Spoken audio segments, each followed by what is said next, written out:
What's going on, guys? It's the video you've all been waiting for. We're going to be installing that Hornblasters Shocker Horn on this 2010 Ford Focus. It's going right underneath this headlight. I already got a Hornblasters Blasters horn in here, but there's plenty of space for that horn that I showed you in the previous video. So let's go ahead and get that one in here.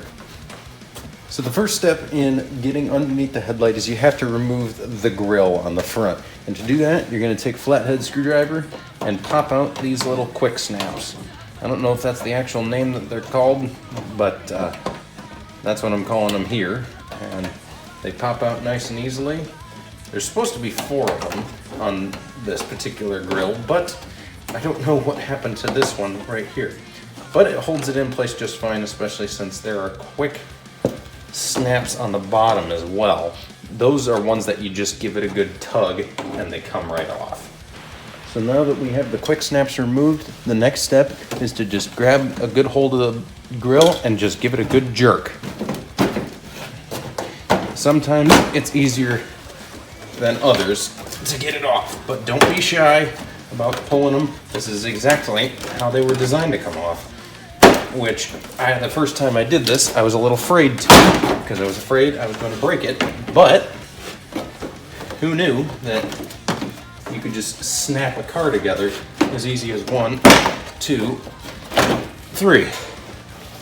And there is your grill. You're going to need your ever difficult to find 10mm socket, so you can remove these 3 bolts right here holding the headlight assembly in. This is the only one that actually needs to be removed, but these 2 only need to be loosened. So let's go ahead and loosen those up real quick. Similarly to the grill, when you have those bolts loosened or removed, whichever you prefer, this little tab right here on my headlight assembly is broken, so I just loosened it up a little bit. Once you have that, you just pop a couple of little clips out of their little holes, which those don't have any snapping to it, but then you get a good little handle on it and you kind of jerk the headlight upward. And there are some days that it is easier than others. I am going to actually have to remove this lower bolt here if it wants to come out. I'll set it right there for now. And then there's 1. 2 clips down below the headlight, and there's 2. And there is your headlight assembly. So here is underneath the headlight assembly. As you can see right here, this is the old Blasters horn that I'm going to be removing. So now our first step in actually installing the horn is to put in the air valve. It needs a pretty good solid spot to mount to. I mean, it weighs the better part of 1.5 pounds. I put on some spade connectors for it because from the Blasters I had down in there, I already had some male connectors, so I threw on some females right here. Let's get this installed.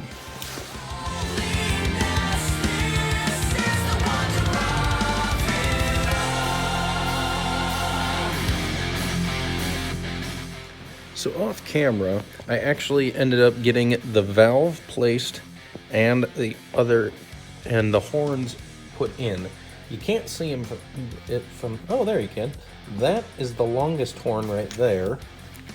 That is, I believe that's a 20-inch horn, so I needed a really good pocket for it. But then right here, you can see I have the second 2 horns, and then the little guy right there. So now what I'm going to be doing, and I'll just time-lapse this real quick, I am going to actually be zip tying them in and connecting them to the air valve. Let's see if I can get this so I'm not making you guys seasick, but there is the actual connector for the air valve as well. And the nice thing is, all this is under the headlight, so it's all hidden.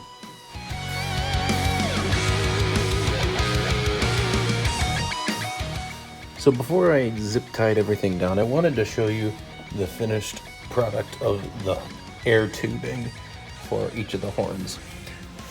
Buried way down in there, you can see the hose for the long one, or for the long horn that comes in to to that lower fitting that the light is lighting up. The other three, my camera will focus. The other three go to these two horns there, and that one right there. Zoom out my light, there you go. So that is the air plumbing. Now it's time to anchor them all down with a little zip tying.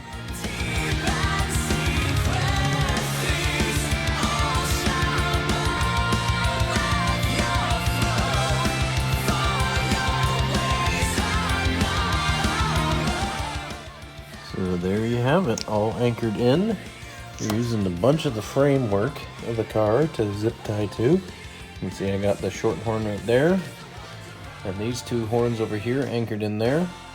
These are plastic, so they're robust. They may be a little weaker than your average stainless or aluminum horn, but I'll tell you, they are very strong. I've seen a video.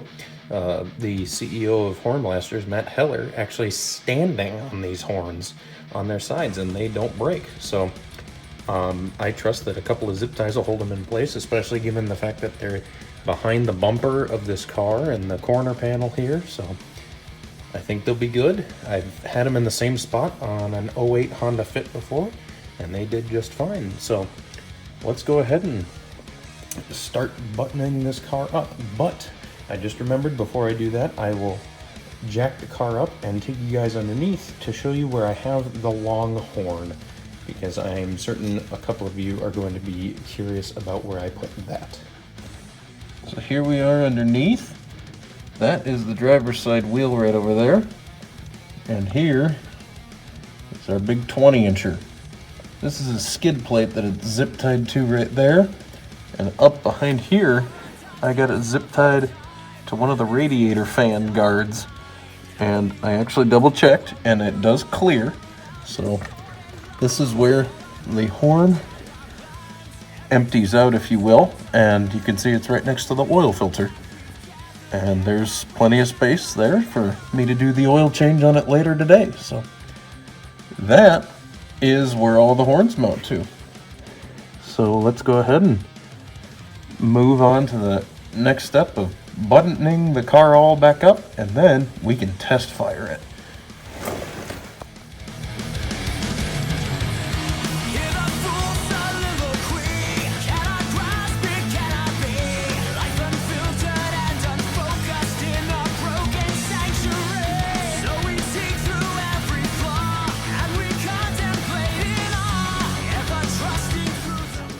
And there you have it, all buttoned up, nice and quick. It is actually a lot easier to put everything back together than it is to take apart, because you just slide the headlight in and it kind of self-seats, and then you give it a good pop on the top with your fist and it sets right down just fine.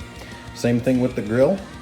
You just give it a good pop. You saw in that time lapse, and it pops right back into place and do its little snaps. And then these set right back down and go back in the backwards way they came out.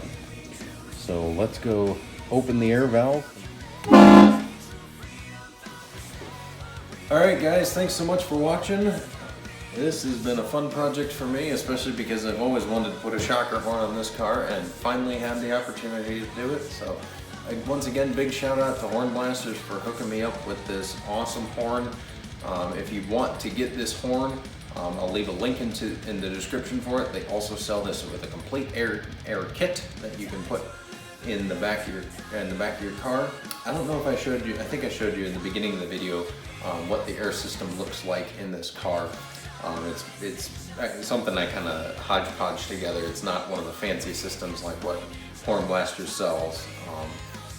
If you're looking to get a bargain but really loud horn with a good air system that you could even power an impact wrench with for spinning a tire off on the side of the road, Hornblasters has kits for you. And so thanks so much for watching. Please hit the subscribe button, and if you're watching from YouTube, make sure you hit the little bell icon as well. Thanks so much for watching, and come back for more, because I got some more video ideas coming. And if you have any questions, please leave them in the comments below. I'd be glad to answer them. Thanks so much for watching. Catch you in the next video. Bye-bye.